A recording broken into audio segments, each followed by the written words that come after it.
Audio. All right, here we go. Hello, anyone who's already here, anybody watching the video afterwards. Let's get everything set up. Dismiss. Make sure that's muted. Yes. Synchronize these both to live. Live. Okay. And all this is open. We have the new and improved version of NOAA's bathymetric data viewer, which is our alternative to Google Earth, for anyone who's unaware, as Google Earth constantly makes the stream lag. But this serves as an effective alternative and is primarily meant as like a detailed ocean floor viewer slash depth measurer site. It works as a world map as well. All right, let me take a sip of water. Then I'll talk about one of the semi-minor things, even though it's going to lead into a bigger thing, while we wait for people to show up and then get into the larger stuff.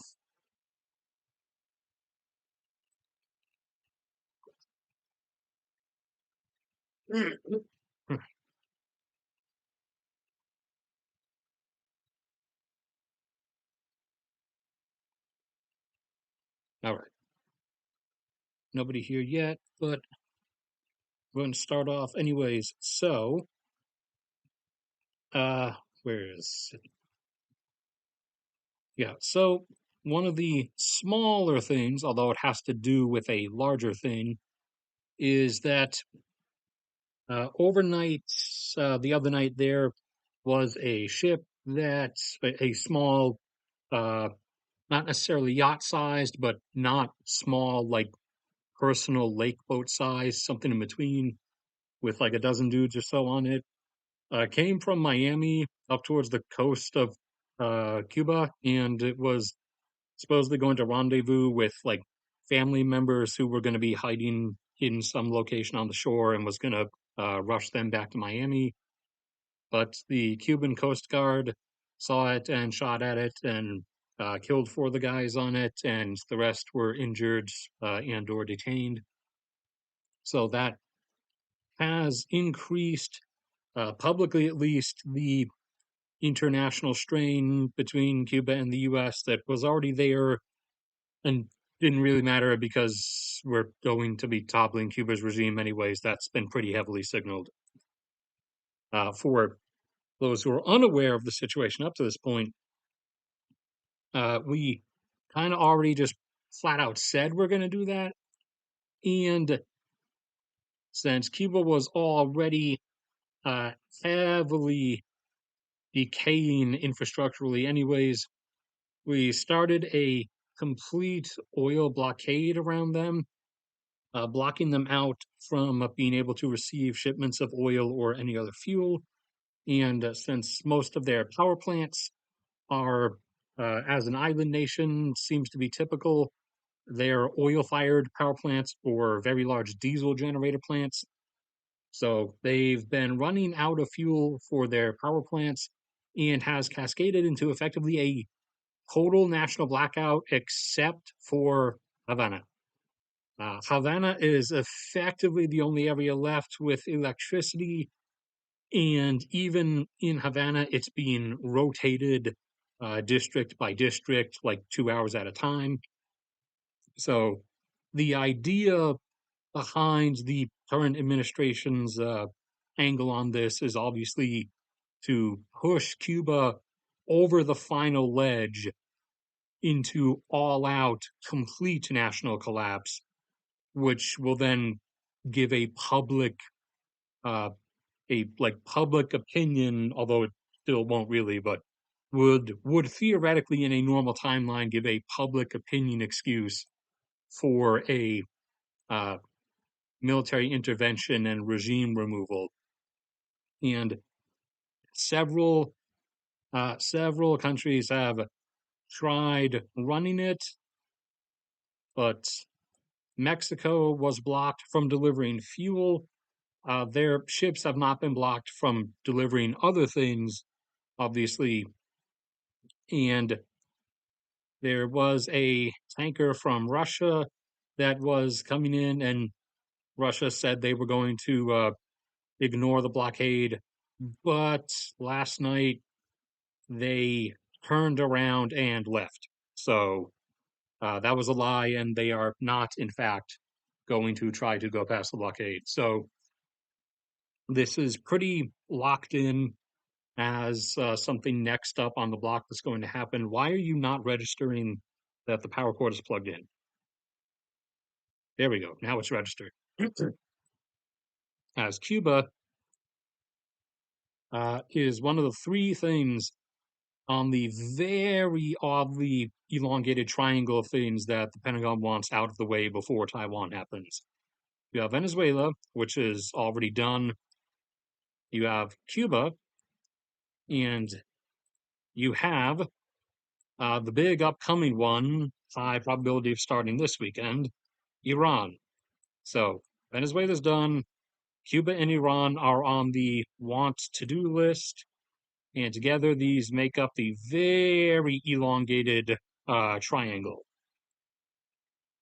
As the Pentagon would like zero tie down requirements for when Taiwan happens later this year or next year, most likely. All right, let's see. We got anybody in now? No? We do have people, just everybody's, uh, everybody is chat-wise dead. All right, let's see. Where do I want to start off then? All right, we'll cover some Russia-Ukraine stuff real quick, and then we're going to do the Afghanistan versus Pakistan, and then the Iran stuff, and that's probably going to be it. Forewarning, I will be gone over the weekend. From early morning tomorrow until late night Sunday, I will effectively be in a internet blackout. So if it starts tonight, I will see the first like info on it.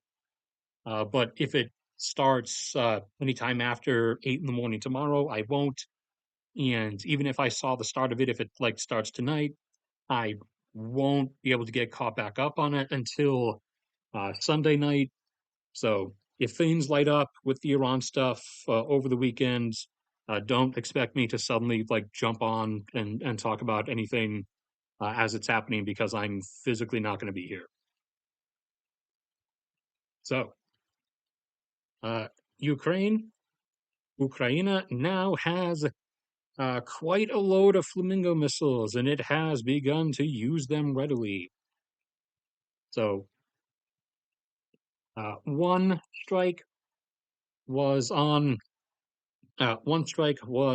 a fiber optic cable manufacturing plant.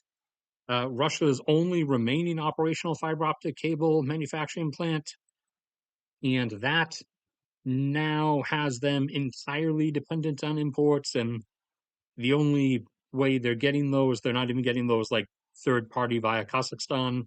The only way they're getting those is from China, and China is not even reselling non-Chinese ones. They're only giving them Chinese-made ones. So Russia's now going to suffer quality degradation. Somewhere down around here, they struck and took out a nitrogenous fixation plant or a nitrogen fertilizer plant. This one in particular was pretty large. It was responsible for about 10% of all of Russia's fertilizer production nationwide. That won't immediately affect Russia's food supply or food production capabilities, as Russia manufactures more nitrogenous fertilizer than it uses, I think about twice as much. So it will hamper and cut into their export revenues of said product, but it's not going to be like endangering the population of starvation. Let's see, what was the other one? Just over the border in Belgorod, some more of the power plants were hit, and the city area of Belgorod has already, the mayor or whatever already announced that those buildings and homes that are connected to the district heating system, which is a lot of them are not going to have heating until the end of March because that's how long it's going to take to fix everything. from the previous strikes. This this one hit the power plants again and some of the transmission infrastructure that has now left the city in a blackout once more. And similar strikes happened in let's see, Bryansk, not Kursk. Oh, what's the other one in between them? No, oh no, I'm starting to slip on my geography. What's the other one in between them? Uh, oh, oh no, it's not in between them. Then what was Smolensk? Okay, it was Smolensk. Not between them. It's above them. All right, I gotta run through my geography stuff again. And as spoken of previously, the momentum of things has shifted.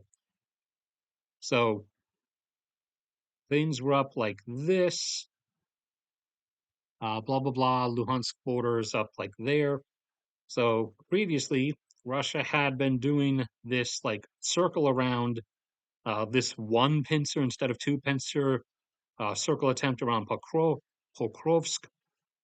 And after some fighting in December or so, or early January, about 6 months of work was undone in 2 weeks as Ukraine broke that arm.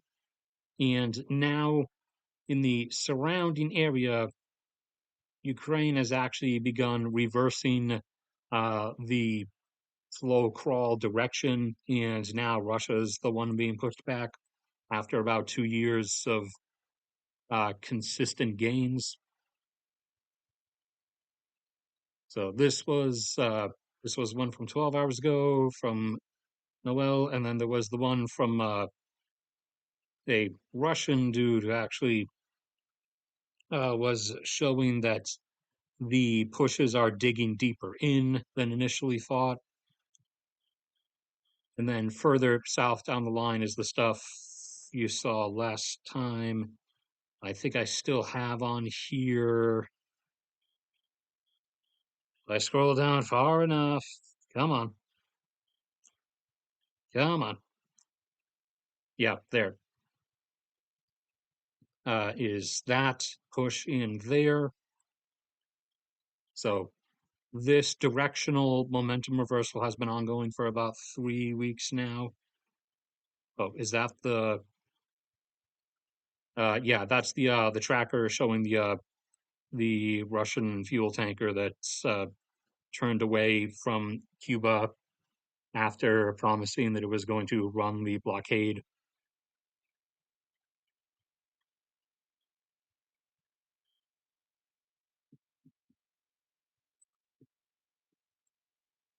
All right, that is, I think that's everything Russia Ukraine wise. So now I'm gonna check chat real quick, and then we're going to do Pakistan versus Afghanistan, including since I'm on a new quest now to at least learn some basic history for most countries. Afghanistan is now part of the list that I have some knowledge on. So I'm going to start randomly including educational segments into the streams, starting with this one, where I'll give some bit of the Afghanistan history that I know of, which is mostly stuff that's taken place over the last 2 centuries or so, since the early 1800s. Let me check chat.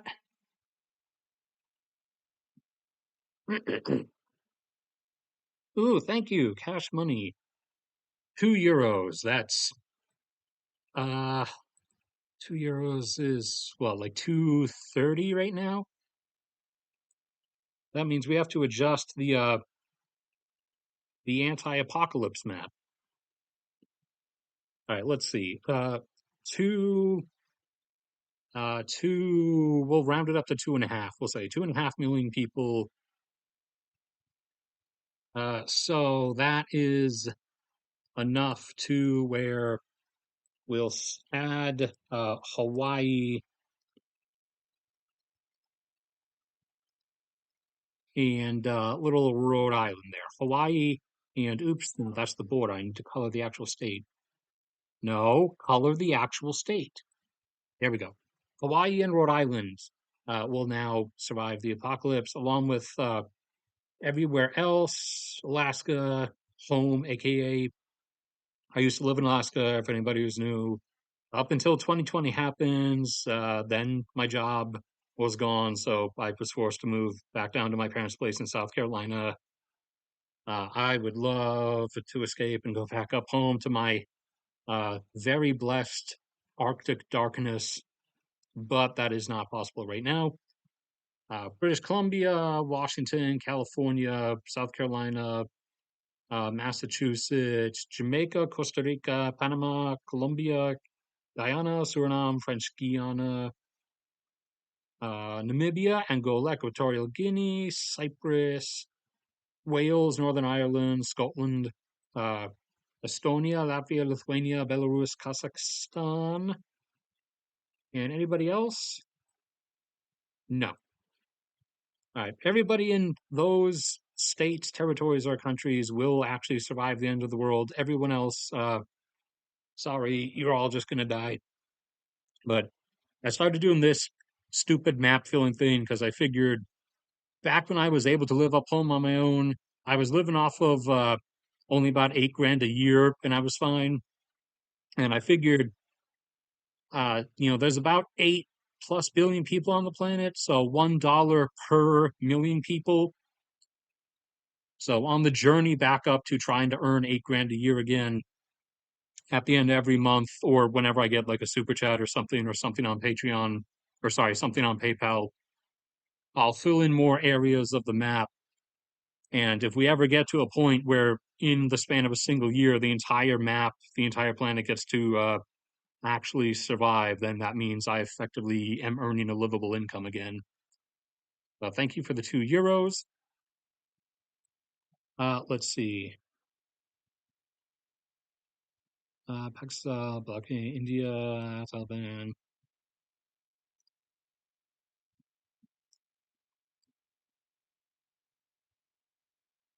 The the Pakistani government is relatively solid. The issue with them would be, sorry, let me fix Epic Pen. There we go.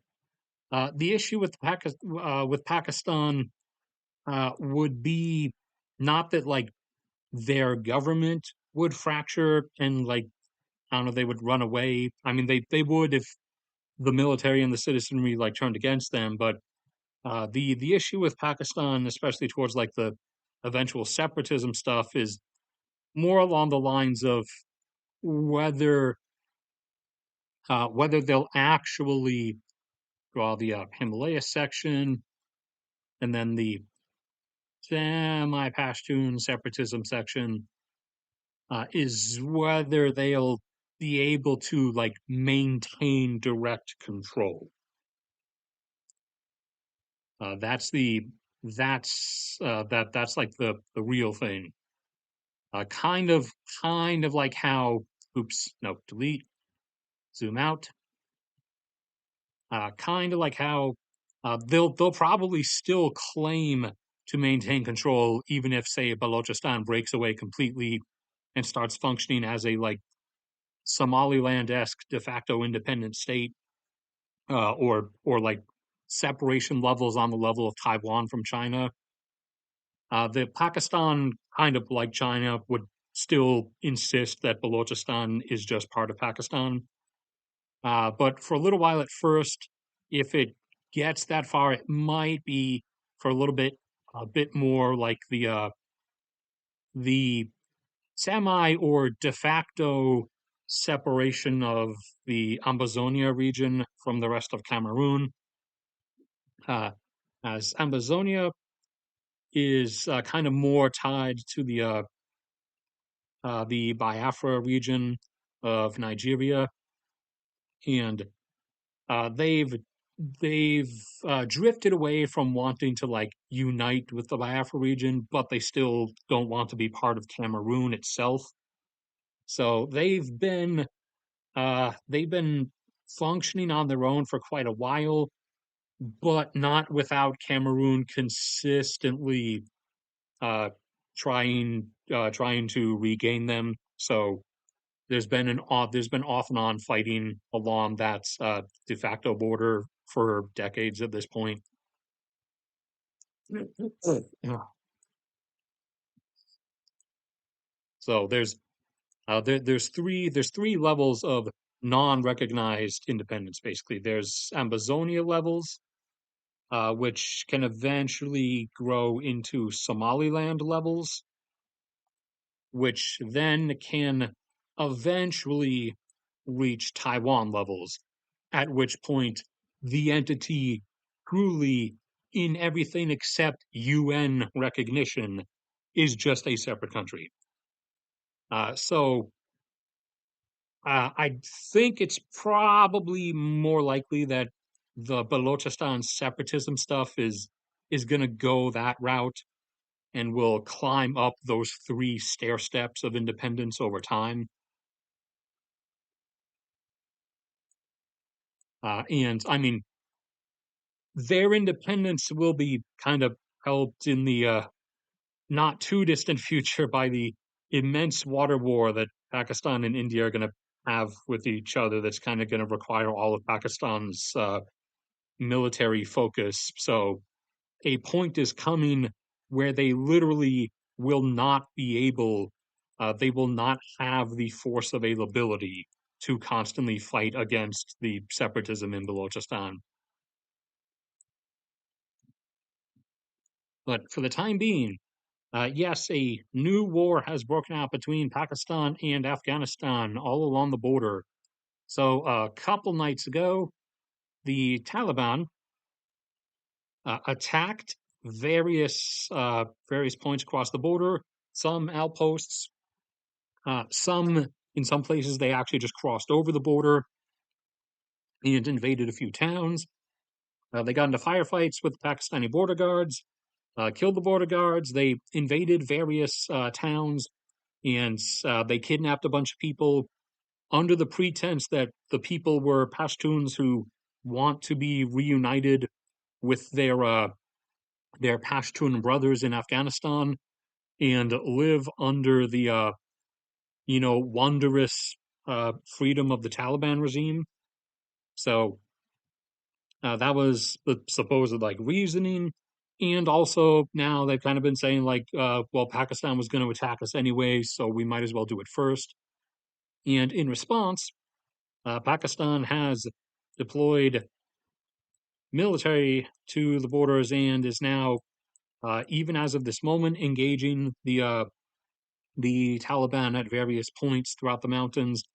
And for the last couple days, has been bombing Kabul and various other locations, uh, points where the Taliban has concentrations of fighters and concentrations of vehicles and equipment, ammunition storage, etc. Let's see, we've had stuff from that. Where's that stuff? Okay. Yeah, one by enlarge, please. Yeah, so one by one. That was a warehouse with ammunition, as you can see from how much bigger the boom was than and the additional fireball it caused than just the bomb itself would have generated. Uh, oops, I don't want your sound.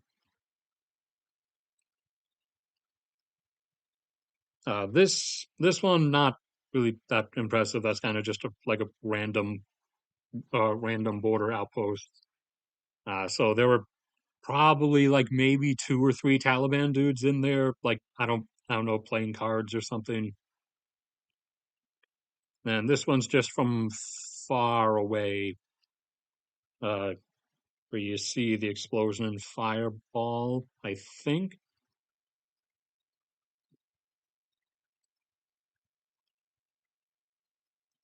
No, no, it's just a video of literal darkness. Okay. There's stuff burning on the horizon there. I really wish Twitter would have the option for auto mute. But yeah, there's some of the strikes there.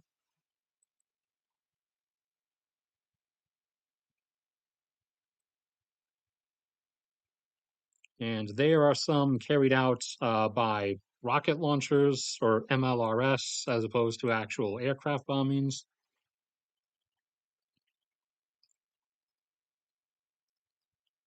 And that is post bombing. Yeah, that's just stuff burning. So yeah, this has been going on for about the last 2 days, the last 48 hours or so. Uh, and they're not stopping for now. At least the last time it lasted about 3 to 4 days, but then they stopped. Supposedly they're not stopping this time. Pakistan made their big public speech statement earlier today and said they at least they claimed no, it's actual war this time. So in theory, that means they're not gonna stop after just a few days, and all this is gonna keep going. I have no idea whether they would intend on like I don't know trying to push a bit into Afghanistan on the ground at least to reach things, or if they intend to just bomb stuff. But we'll have to wait and see. Let's see. Did we get anything else from chat? And after that, we will have a short Afghanistan history lesson.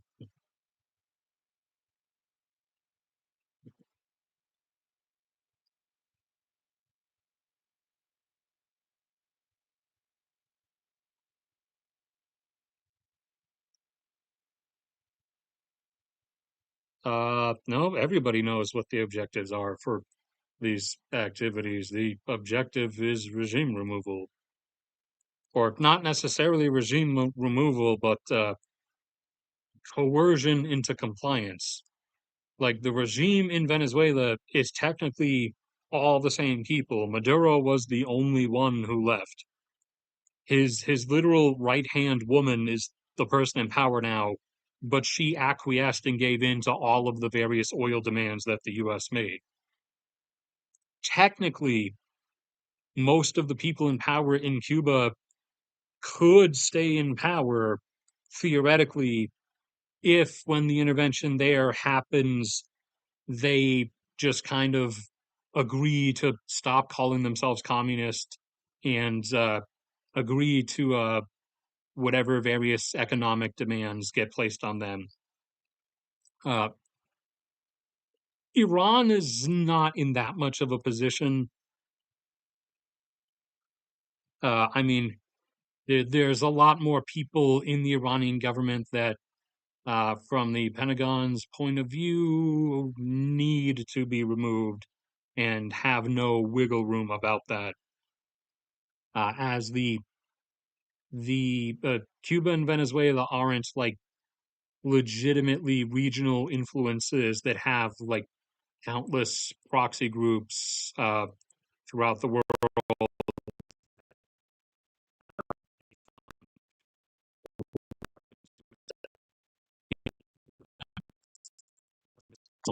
that could potentially be used at any point. So Iran is a lot more going to be kept on the anvil as opposed to symbolically being put on the anvil while the hammer strikes, as in Venezuela and Cuba's case. It would be more like the hammer kind of striking to the side and making it look for the camera like it struck, but it didn't really. Kind of like in the WWE when pro wrestlers, quote unquote, punch each other. Iran Iran's like actually going to get suplexed. That's kind of no longer a really negotiable thing. But as promised, and before we go into the latest Iran stuff, a brief history of what Max Ogier knows, at least, of the history of Afghanistan. So, working kind of backwards, everyone's aware of the most recent history. So we'll start as that framed up. So Af- after the Afghan monarchy ended in the 70s, and they actually elected a prime minister for the first time ever. I think it was like 73 or 74. That lasted for a few years until 1978. For anybody, not me, but I know there are older people in the chat frequently, anyone who was alive around that time. Uh, all the stuff, whatever the news was focusing on that you saw at the time, there was all kinds of other stuff going on in the world. Like even as we'll get to, it's just interesting to think about. Even during like World War II, you know, there were places on Earth like Afghanistan where like people were just doing whatever, like completely separate and almost uncared for by whatever particular history curriculum you went through in whatever country. But that lasted for about 5 years. Then in 1978, there the Communist Party launched a successful coup and toppled the government. However, the various groups throughout Afghanistan then kind of aligned together in a loose alliance, the different tribes and language groups, and started fighting against the new communist government. And so that resulted in, as almost everybody knows, the 1979 Soviet invasion to prop up. This looks like a football play at this point. To help the communist government in Afghanistan to stay propped up and not fall to the counter or the not counterinsurgency, the active insurgency against it. And that lasted from 1979 until I'm pretty sure it lasted until 89. It might have been 88. But that lasted 10 years and saw the deaths of roughly 2 million Afghans. And then uh, by 1990, Soviets were gone. And from 1990 until 94 or 95, Afghanistan was kind of normal again. They had that brief stint of normalcy again with like the pattern of 5 years of it, and then the Taliban overthrew the loosely formed new Afghan government and took control of the country from 96 until 2001. And this whole time, the various tribes of Afghanistan were not just sitting around living under the Taliban. They were actively fighting the Taliban long before we showed up. But then in 2001, 9/11 happened, and the U.S. invaded and toppled the Taliban and installed the Afghan national government, and that lasted until 2021, where we kind of made the decision that pouring a couple hundred billion into a perpetual stability occupation every year was no longer financially feasible. So we pulled out real quick, and the ANA collapsed, and the Taliban re-seized power. and has been in power since then, and has mandated the full cover burqa. Women can't go outside without a man next to them. They can't learn to anything really other than give birth and cook.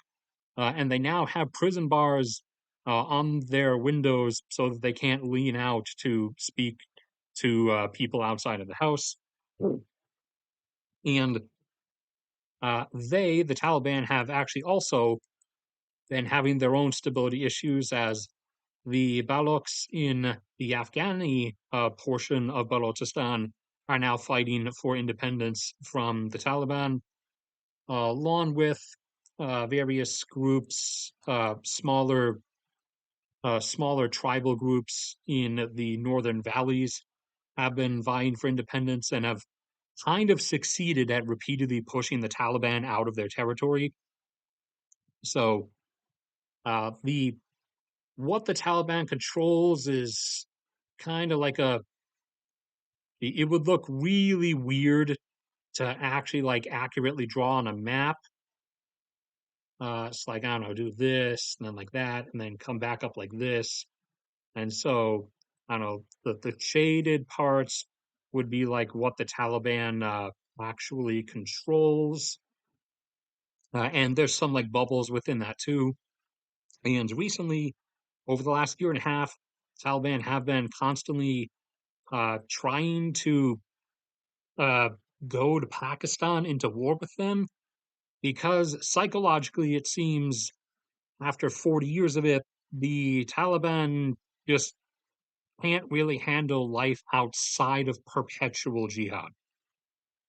Now, going back further than that, the full contemporary history started in the 1800s, around, I believe, 1828. Up until that point, for the last few centuries before that, Afghanistan had been the Emirate of Afghanistan. But in 1828, there was a coup. I believe not his brother, but the emir or the sultan of Afghanistan at that time. I believe it was his cousin. His cousin killed him and seized power. However, none of the like different regional governors would answer to him because he was illegitimate. So that resulted in CW, Civil War, which lasted until 1831.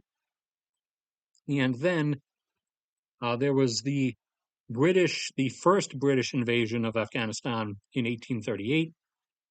And that was because they, Afghanistan was speaking, they were allowing envoys from the Russian Empire, and they were going back and forth and speaking with them. And the British were afraid that the Russian Empire was going to either annex Afghanistan itself or gain, like through treaty access through Afghanistan, from which they would then invade the British Raj territory, which consisted of Pakistan, India, and Bangladesh and Myanmar. So to depose that government and install a British friendly government, the British invaded Afghanistan in 1838,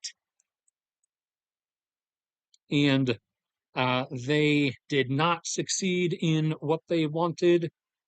They did not like depose the government and get their puppet guy in there. They were actually forced out.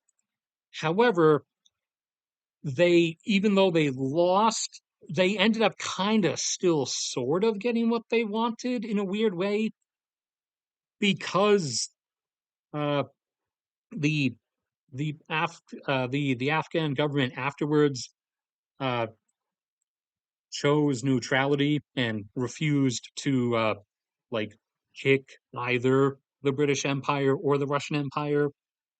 They insisted on just being a neutral party in the mountains. And for the time being, for a couple decades, both the Russian Empire and the British Empire considered that an acceptable status quo, because the Russian Empire also kind of was paranoid that the British would invade their Central Asian territories up through Afghanistan. So both of them were then kind of okay if Afghanistan just stayed neutral.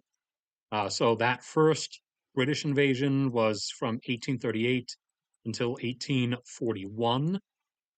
And then from that point on, Afghanistan was, by the standards of Afghanistan at the time, was kind of normal, as in wasn't like no one was doing anything crazy.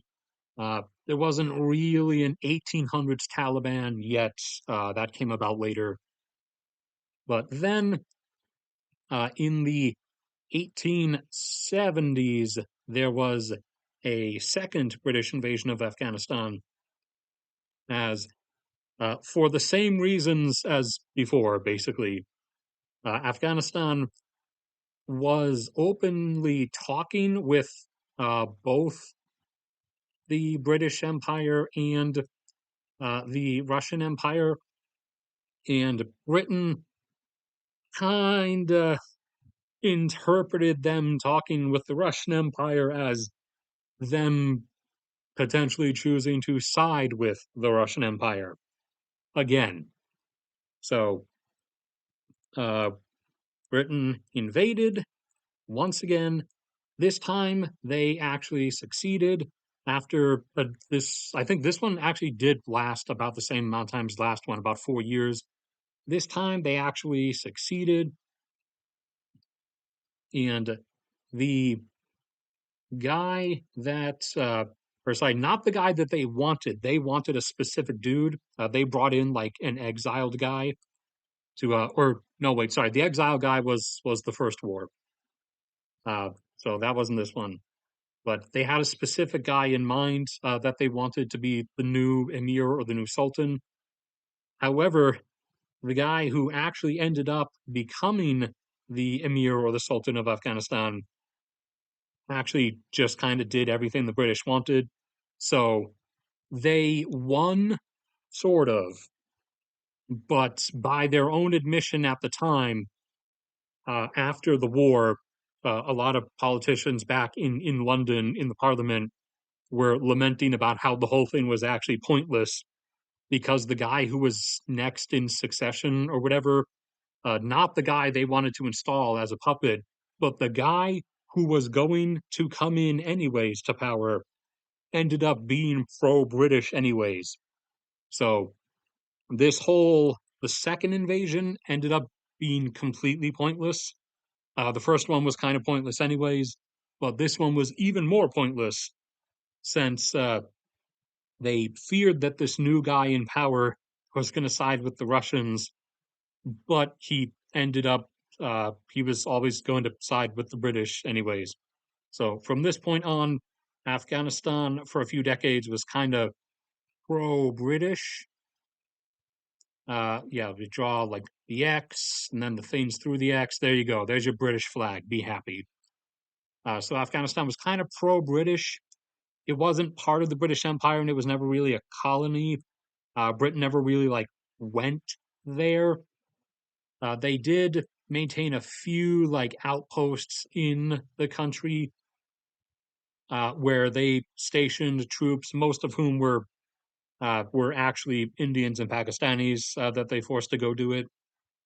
They did maintain forward outposts there to fight any potential Russian Empire moves, but Afghanistan was never actually like conquered or seized into the British Empire.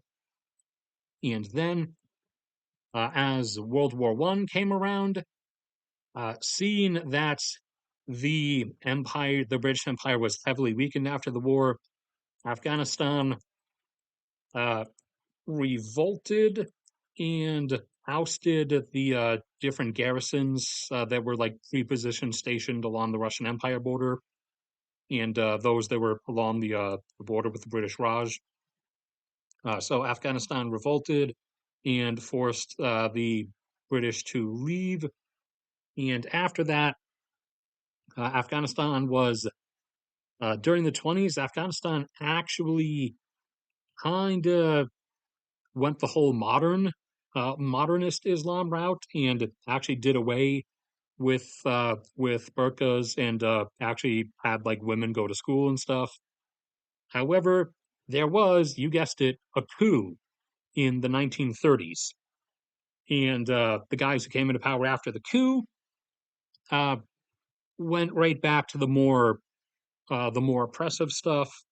And then a few years later, in the 30s, again there was another coup, and this dude was like the middle of the road, where he was kind of like, all right, women shouldn't be like locked in the kitchen, and they should be allowed to like walk around outside. Maybe they don't have to wear burqas necessarily, but they still have to wear hijabs, and they shouldn't learn anything beyond just like basic reading and like addition and subtraction or whatever.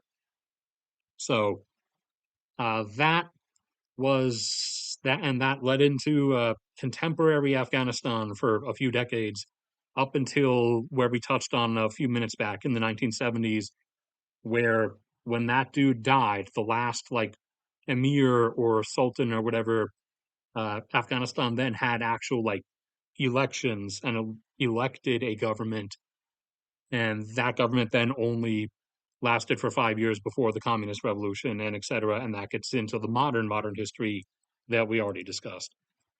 Okay, so there was your pointless, rambly, Maxogear, uh, vague history lesson of insert country here. This time it was Afghanistan. Sorry to Afghanis that I am only now familiar with like the last 200 years of your most recent history. I'll work on it. But anyways, now to the Iran buildup. So, and I'll check chat in a second. But so, guess what? Even more stuff came in. So, on top of another squad of F 22s, I'm just bouncing these from random points in Europe. Don't take these as actual bases. On top of another squad of F 22s, yet another squad of F 35s came in, and another squad of F 15s. So, again, dozens more in just the last 48 hours have still kept pouring in, and the C-17 flights have not stopped. Most of these, again, are ferrying in additional air defense stuff, and obviously aircraft maintenance crews, and ferrying in loads of additional munitions to keep loading onto the aircraft as they cycle in and out of sorties once everything actually starts. And over the last 12 hours, uh, all the major countries that have like diplomatic presence in Iran and or have a lot of citizens throughout Iran, whether visiting family or working, they have all, both Western and non-Western, even China. Everyone has now suddenly begun pulling all of their embassy staff out. They've been telling their citizens to rush out, and they are now also telling all their citizens to leave Israel and are evacuating their personnel from their embassies in Israel. And airlines, most of them European, since they're the ones who primarily uh, do actual west flights from the west into Iran, have canceled their flights and have started also canceling flights to and from various other locales throughout the Middle East, saying that they're going to remain suspended for at least the next month or so. Thusly, both coming together to be one of the probably final flashing red lights. So, potentially starting this weekend, maybe tonight, I don't know. This dude would usually have it if it had started by now, so Let's actually do a check right now just to see. Uh, blah blah blah. That's the stuff about that AI company. Okay, so no, nothing has started yet, but we will see. All right, now let's check here. Let's see. Oh man, you guys are actually talking.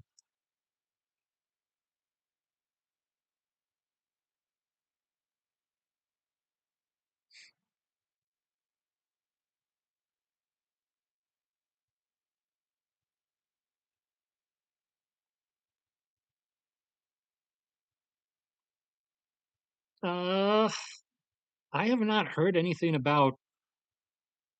I have not heard anything about Turkey intending to do anything. I mean, other than shoot down any like stray Iranian stuff that happens to cross its border. I mean, I would really be surprised. Like, if they had, it would have been noticed by now if they had been moving like a huge amount of military force to that border. Because if they were going to do something crazy, like they were going to stomp in and like invade this portion, the portion that's predominantly populated by Azeri people, and like claim that this is liberated and reunite it with Azerbaijan or something. That would, even though the people there would mostly be in favor of that, there are still a lot of Iranian military personnel and IRGC there, and it's just a large place. So that would still kind of require a huge amount of ground force that there's just been no signs of them assembling that. So maybe what you heard was just them threatening to do something if Iran like did something in their direction while all this was going on. The only thing I could legitimately see them wanting to do is again liberating the Azeri portion in the northwest, but that would require a huge amount of military force, and probably also would have seen massive buildup on the Azeri side too. And I have not seen any signs of that happening.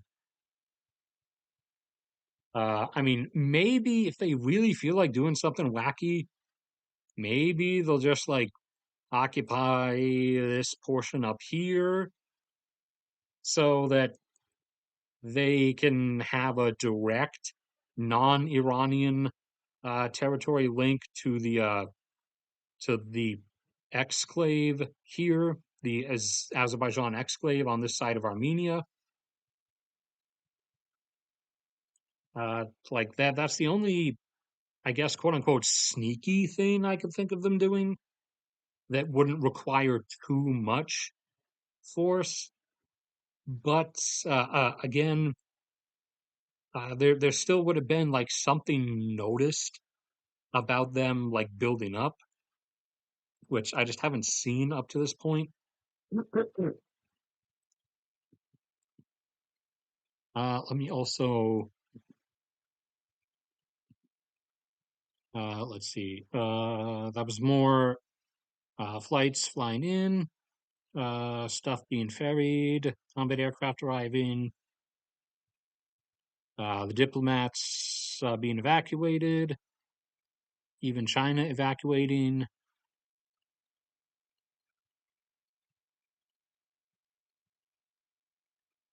Was there? I'm just going to do a scroll down real quick just to make sure I'm not forgetting anything. Pakistan-Afghanistan, the Russian oil tanker.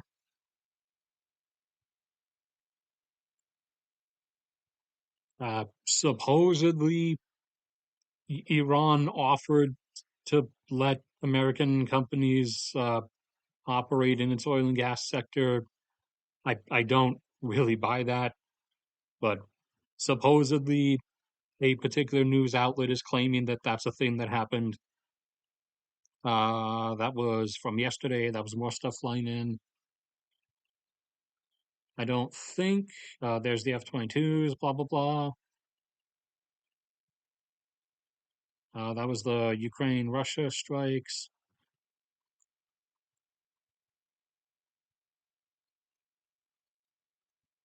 Hezbollah supposedly claiming that whether they attack Israel as a result of Iran getting bombed will quote unquote depend on the scale of the bombing in Iran.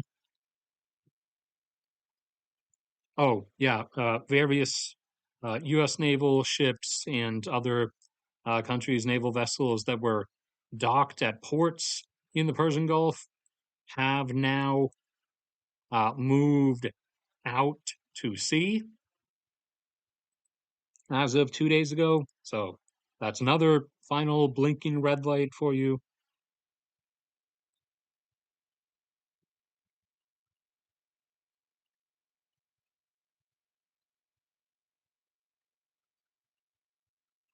Let's see.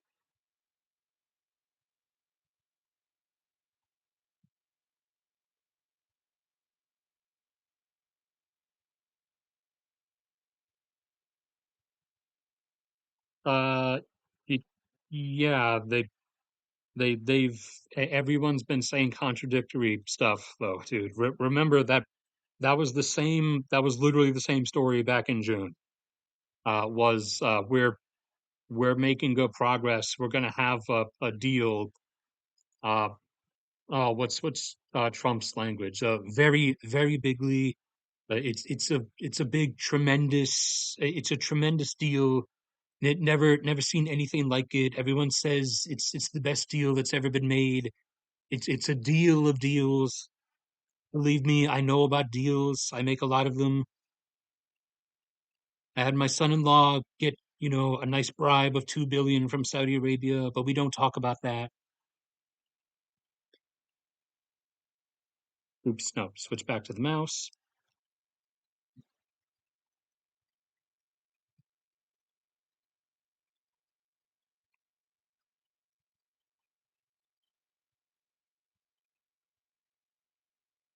Yeah, I would not really put my stake in that. The nuclear stockpile stuff is like a 5% portion of the angle. The Pentagon overall just wants this gone. Like you can't run away from that reality.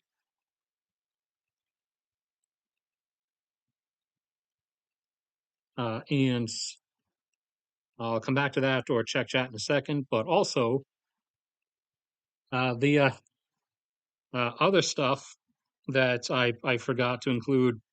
So various news agencies are running articles with actual Lebensraum uh, language and arguments for Ethiopia. Like literally, these people started writing articles about like Ethiopia. Ethiopia, has every right to seize access to the sea if it sees fit to do it. So really starting to ratchet stuff up in the direction of that potential invasion of Eritrea because it was specifically angled at Eritrea in the articles, and they were going on, etc. Kind of like Russia did with Ukraine, and like Azerbaijan keeps doing with Armenia about blah blah blah. Eritrea is a fake country. It didn't exist before like 30 or 40 years ago or whatever. It was everything was all this was it was all this was Ethiopia up until something the evil west or whatever. And I mean, like, Yeah, it was part of the Ethiopian Empire, you know, just like other empires in history. Everything here was part of the Ethiopian Empire because it was conquered and forcibly integrated, like every other empire in history. Ethiopia. That that doesn't mean you get to have it back, and you shouldn't have it back. No one should have anything back that used to be part of some imperial forced holding. And in fact, you know, Tigray, Afar, and Amara are still part of basically the Ethiopian Empire at this point. Ethiopia, long ago, began as something roughly like this, and it then expanded in various directions over time. Expanded, contracted, expanded again. It was called different things called by different names under different time periods, from Abyssinia up to modern day Ethiopia. And uh, fun fact, little historical fact. You guys may be familiar with the Hundred Years' War in the 1300s and 1400s between France and Britain. Uh, that started out, started out with knights and swords and shields and spears and bows, and ended over 100 years later, by the time of which they were using cannons and really crude early period guns and firearms. There was a similar thing going on down in the Horn of Africa that you may have never been aware of up to this point, unless you're Somali or maybe Ethiopian. There was effectively 100 years war between between Somalia and Ethiopia, or as they were at the time, the Abyssinian Empire and Somalia. The Somali kingdom at that time, I believe, was under the name Ajuran. I believe it was Ajuran. Uh, as yeah, they started as the Kingdom of Punt. That was for like 1500 years. Then they fractured in the early BC centuries, and or getting close to the transition to AD. They fractured for a little bit, then they reunited as the Kingdom of Adal for a few centuries until Islam arrived, and then they split up again for a little bit before reuniting mostly as the Ajuran Sultanate for a few centuries up until like 1600. So between the Abyssinian Empire, which then became the Ethiopian Empire, which then became Ethiopia, and the Ajuran Sultanate, which was effectively present Somalia plus a bit of land here. Between them, there was also 100-year-long war throughout the 1400s, mostly. Some of it went into the early 1500s, where they were going back and forth for like a century straight. But uh, the Abyssinian Empire, Ethiopia, had to stop their fighting with Somalia or the Ajuran Sultanate at the time because once you got into the 1500s,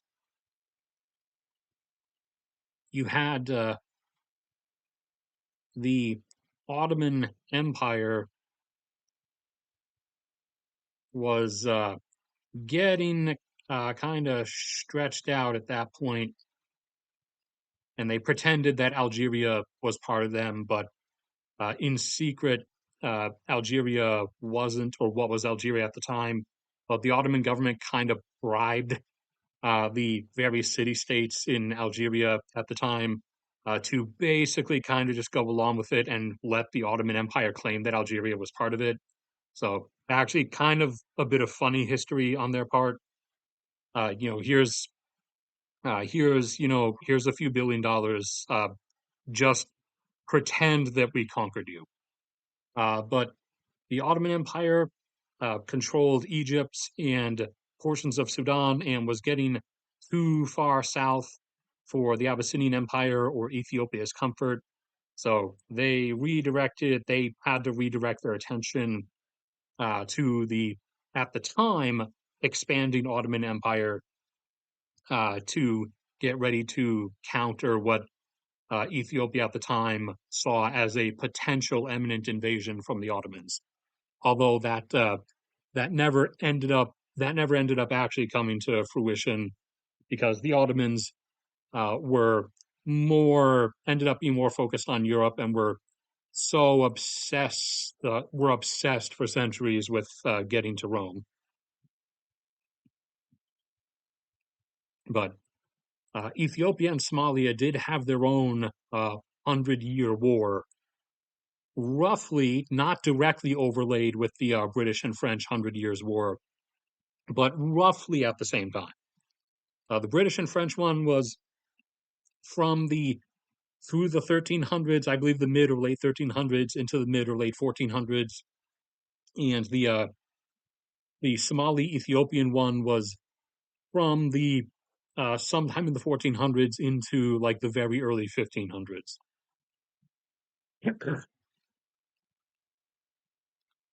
All right, let me chug some water.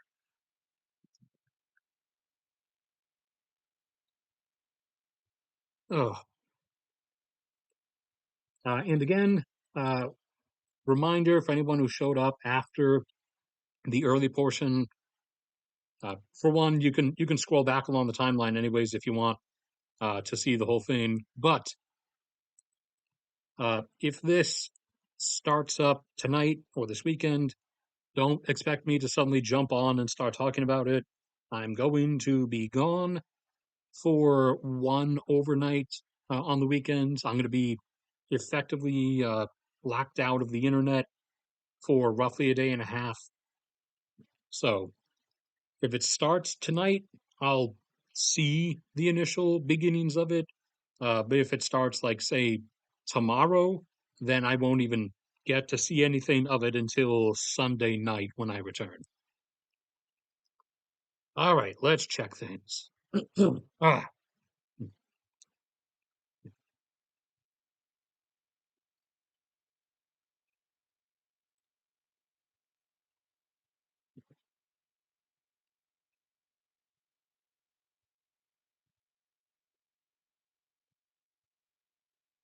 wait, it was a doll.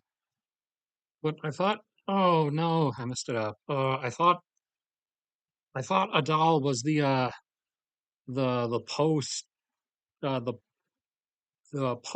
AD calendar transition Somalia up until the Islam arrival.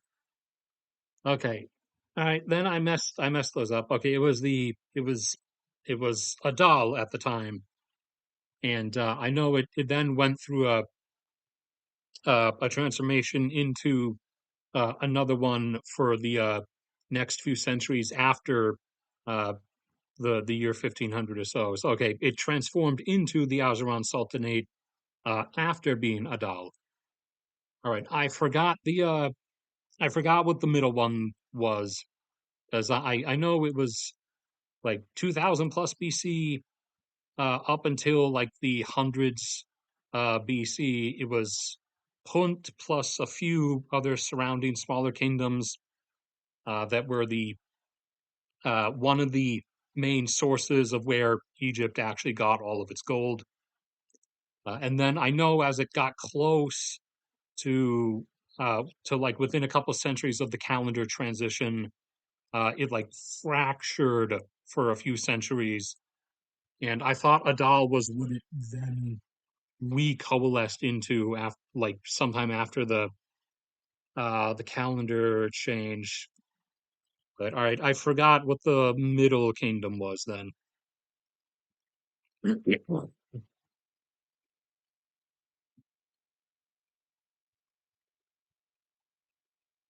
Let's see.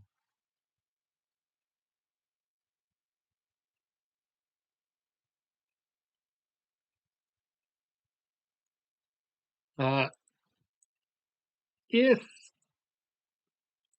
if they go through with no if they go through with like no resistance from the separatist militias in Tigray and Afar and can actually get a lot of guys in there, uh, I mean, yeah, they could probably take out the Eritrean military pretty easily. Eritrea doesn't really have a real military, anyways. Uh, I mean, the easiest thing to do would be to just invade the southern grip down here because all of Eritrea's population and basically all of its military is in the northern or northwestern half. So there won't be any real resistance down here, and it's like there's almost no one living there also as well.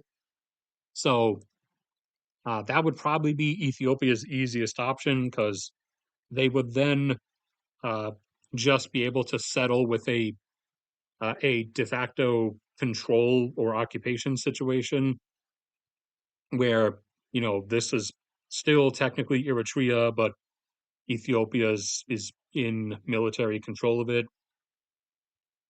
Uh, if no one does anything about it, which I really don't think anybody would, other than maybe Egypt and Sudan taking that opportunity to bomb the dam.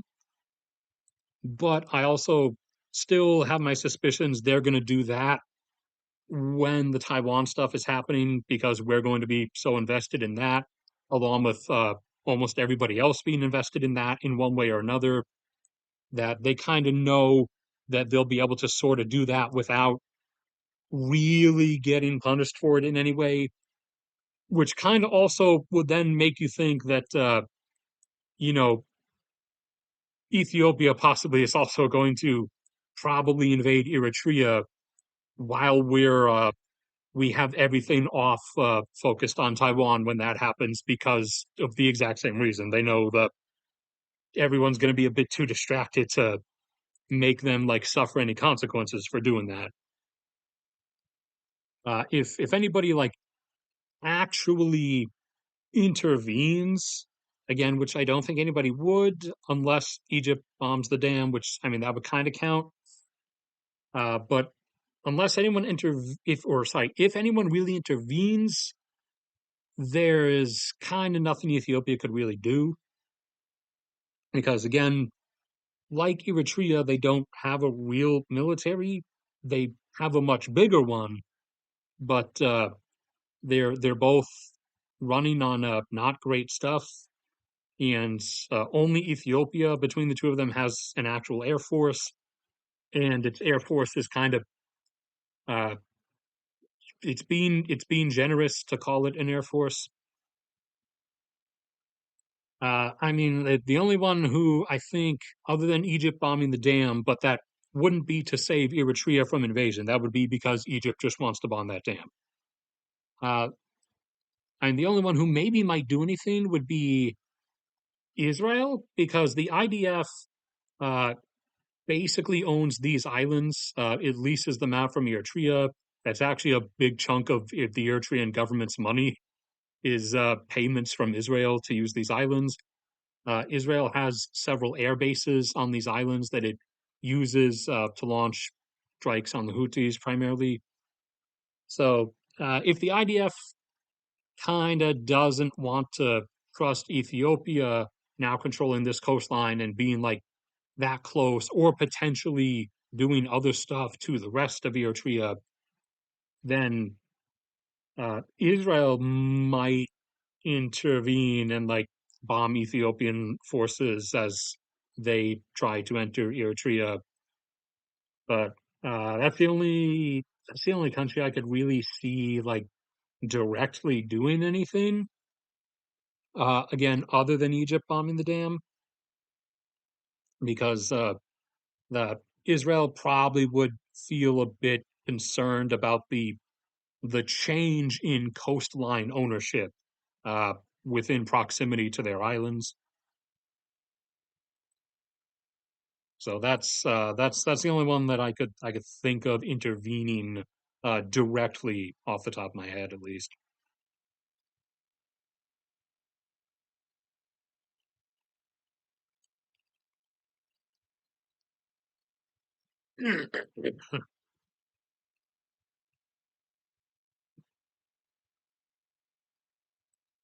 Okay.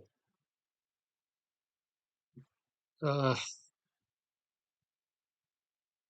Adal North, Ajuan South. Okay, I'm gonna read through everything again, but I also have to keep up my other history lesson promises and go read through quite a bunch of other stuff again.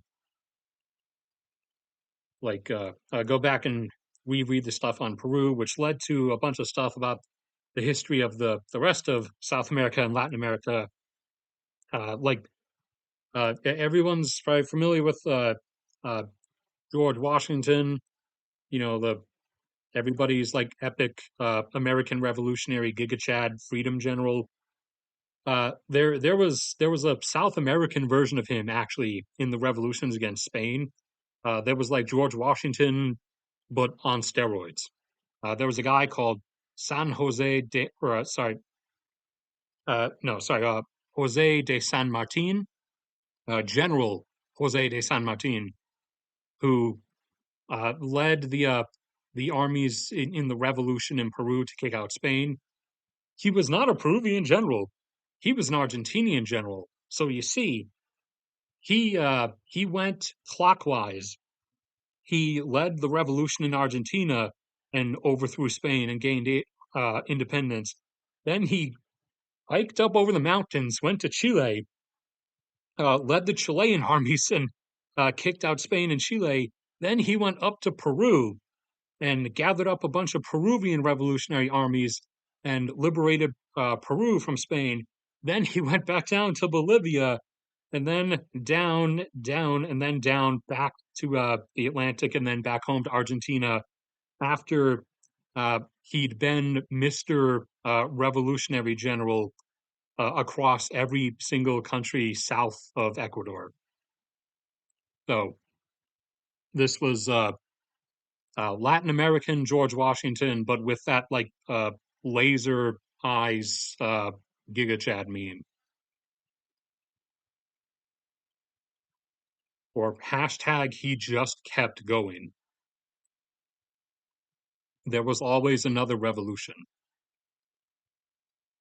All right. There's nothing else from anybody. So if nothing else shows up in the next like minute or so, then that's probably where I'm going to cut it off. Latest thing was still just the AI stuff. All right. So uh, potentially looking like not tonight. Let's check. 3 a.m. That's still within the window. I think 3 to 3 a.m. to like 4:30 is like the final hour window. Where after that, once you get to like 5 a.m., it's a bit too close to sunrise for anything to really start after that. Ugh.